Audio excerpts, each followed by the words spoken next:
मतलब कहीं से आप घूस लिए हैं, तो कहते बेनामी संपत्ति कहते हैं कि आप अपने नाम से नहीं, सरकार को डबल चूना लगाया जा रहा है, जनता से घूस लिया गया। काम अपना अपना काम ईमानदारी से करे। पैसा से पहले स्कॉर्पियो खरीदाया, फिर उस स्कॉर्पियो को उत्पाद विभाग दानापुर में एक उनका मकान है जो कि 80 लाख रुपए का मकान है। इतनी बड़ी संपत्ति अगर खरीदी गई या मकान बनाया गया तो उसका पैसा कहाँ से आया? बिहार में सम्राट चौधरी की नई सरकार बनने के बाद एक अधिकारियों के घर में छापे मारे जा रहे हैं। कई ऐसे करतूत से पर्दे हटते हुए नजर आ रहे हैं जो लोगों को पता भी नहीं होगा। लोग अब ये सोचने पर मजबूर हो गए हैं कि जो वो टैक्स दे रहे हैं वो आखिर सही जगह जा रहा है या कोई अधिकारी घूस खाकर अपने पास रख ले रहा है। ऐसे में बीते दिन अंकेश कुमार गोंड के आवास पर छापेमारी की गई। उनके 5 ठिकानों पर छापेमारी की गई और जो खुलासा हुआ वो बेहद ही चौंकाने वाला था। जी हाँ, दरअसल उनके एक आवास की जो कीमत है वो उनके 21 साल के कमाई से कई ज्यादा है। इसी विषय पर बात करने के लिए हमारे साथ मौजूद हैं वरिष्ठ पत्रकार अमित सिंह। सर, आपका बहुत बहुत स्वागत है। सर, ऐसे आजकल तमाम घटनाएं निकलकर सामने आ रही है जिससे अधिकारियों पर लोगों के विश्वास उठते हुए नजर आ रहे हैं। बीते दिन 5 ठिकानों पर छापेमारी की गई और उससे जो खुलासे हुए हैं वो बेहद ही चौंकाने वाले हैं। देखिए, अगर प्रशासन का जो मामला है, अक्सर लोग कहता है कि सरकार काम नहीं कर रही है या सरकार में जो है भ्रष्टाचार है। लेकिन अगर प्रशासन जो हमारे लिए जो प्रशासन नियुक्त होता है, चाहे वो कोई अधिकारी हो या कोई पुलिस अधिकारी हो या सिविल का हो, अगर वो सही से काम अपना अपना काम ईमानदारी से करे तो आपको जो ये शिकायत मिलती है सरकार काम नहीं कर रही है या काम नहीं हो रहा है, भ्रष्टाचार बहुत है, इस पे आपको कम होता हुआ वो दिखेगा। लेकिन यही झोल होता है कि हम लोग सिर्फ सरकार को दोष देते रह जाते हैं, लेकिन प्रशासन में बैठे हुए जो लोग हैं, जो पढ़ाई लिखाई के राजनीति में तो लोग कम पढ़े लिखे भी आते हैं, लेकिन जो प्रशासन में अधिकारी जो बनते हैं वेल एजुकेटेड होते हैं, पढ़ाई लिखाई करके आते हैं, उनकी नैतिक जिम्मेदारी होनी चाहिए कि वो शासन प्रशासन को सही तरीके से चलाए, सरकार की योजनाओं को सही तरीके से लोगों तक पहुंचाए, लोगों की परेशानी न हो इसका ध्यान रखने का काम जो है मुख्यतः प्रशासन का होता है। लेकिन प्रशासन इसमें चूक हो जाती है। लेकिन बिहार में जो है इन दिनों जो है ईओयू आर्थिक प्राधिकारी और निगरानी विभाग कई ऐसे खुलासे कर रही है जिससे सरकार और प्रशासन पर लोगों का भरोसा बढ़ेगा। ये ताजा मामला भी उसी तरीके का है कि उनको जो है से उनकी संपत्ति जो है से आय से बहुत ज्यादा है, तो इस पर जो उनके ऊपर FIR हुआ है, उस FIR के आधार पर कोर्ट से ऑर्डर लेके उनके यहाँ छापेमारी हुई है जिसमें कई सारी संपत्तियों का खुलासा हुआ है। जैसे कि दानापुर में एक उनका मकान है जो कि 80 लाख रुपए का मकान है। तो अब जो है यूएई पता करने का प्रयास करे कि वो 80 लाख रुपया किस स्रोत से दिया गया है। सैलरी जो उनका आ रहा है वो तो फिक्स है। अब इतनी बड़ी संपत्ति अगर खरीदी गई या मकान बनाया गया तो उसका पैसा कहाँ से आया?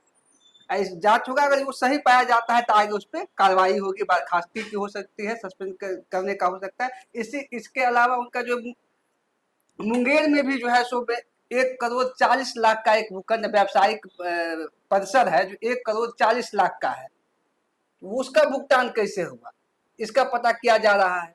तो ऐसे में यह कितना सर, हम ये जानना चाहेंगे कि इतना भुगतान हो रहा है, आज के दिन में सब कुछ डिजिटल हो गया है, लेकिन डिजिटल के समय में भी अगर लोग कैश में इतने बड़े पैमाने पर रिसीव कर रहे हैं तो क्या ये संभव है? नहीं, क्या जब भी कोई ट्रांजेक्शन होता है बड़ा इस तरह का, जो अगर जब कोई अधिकारी या कोई व्यक्ति अगर इस तरह से बड़ा ट्रांजेक्शन करता है, तो अगर उनके पास ज्ञात आय अगर कम है, मतलब उनका सैलरी, मतलब उनके पास उनका आय सालाना 25 लाख रुपए का है, अगर उस साल में 50 लाख रुपए का अगर ट्रांजेक्शन कर रहा है तो 25 लाख रुपए वो ब्लैक मनी हुआ। मतलब कहीं से आप घूस लिए हैं, किसी काम करवाने के बदले में उससे जो है किसी अधिकारी से लिए हैं, अपने छोटे अधिकारी से ले लेते हैं, किसी को ट्रांसफर करवाना है उसमें ले लेते हैं, या आप किसी का जो जैसे उत्पाद विभाग में, उत्पाद विभाग कौन सा विभाग? शराब वाले विभाग, जो कि बिहार में शराबबंदी है। शराबबंदी के बाद भी बहुत बड़े पैमाने पर शराब बिहार में कहीं न कहीं मिलता, पकड़ाता व दिखता है। तो हो सकता है ये जो जनाब है जो शराब कि बड़े कारोबारियों को शराब की धंधा करने में छूट देने के एवज में बड़े अमाउंट में पैसा लिया होगा और उस पैसे को खपाने के लिए कैश में जो है ये ट्रांजैक्शन तो हुआ होगा। सूत्रों के हवाले से मिली जानकारी के अकॉर्डिंग बताया जा रहा है कि उनके आधे से ज्यादा पैसे पत्नी पर जा रहे थे। पत्नी ही नहीं बल्कि सास ससुर के नाम पर भी आवाज जो है वो देखने को मिले हैं, गाड़ियां देखने को मिली है। तो क्या आज के समय में जो है ये जितने भी घोटाले हो रहे हैं, कभी प्रेमिका के चक्कर में नजर आ रहे हैं, कभी पत्नी के चक्कर में नजर आ रहे हैं, इसमें क्या कुछ सच्चाई है? देखिए होता क्या है ना कि जब आपके पास आय से ज्यादा संपत्ति है, आपके पास ब्लैक मनी है, तो आप क्या कहते हैं, इसको कहते हैं बेनामी संपत्ति कहते हैं, कि आप अपने नाम से नहीं खरीद रहे हैं, आप अपने रिश्तेदार किसी रिश्तेदार के नाम से खरीद ले रहे हैं।